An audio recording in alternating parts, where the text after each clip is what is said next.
hapon mga kabakyard, andito tayo sa Manokan ngayon. Matagal-tagal na rin tayo hindi nakapag-vlog dahil sa medyo busy tayo. Yan. So ngayon mga kabakyard, may papakita ko sa inyo na iilan lang din sa mga alaga natin. Yan. Para siguro sunod na araw, marami-rami na akong ipapasilip sa inyo. Sa ngayon, ilan lang muna dahil nagmamadali din tayo. So sasaglit lang tayo sa pagbablog. Yan.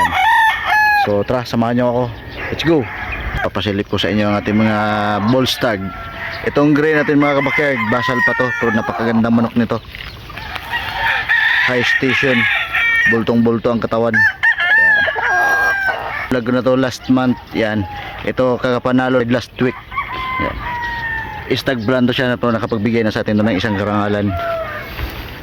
Napakaganda, high station rin to. Bultong-bulto yung katawan, ang lapad. Super sweater natin mga kabakyard, naka battle cross po ito sa Claret. High station din, bultong-bulto ang katawan. Ito siya, 15 months.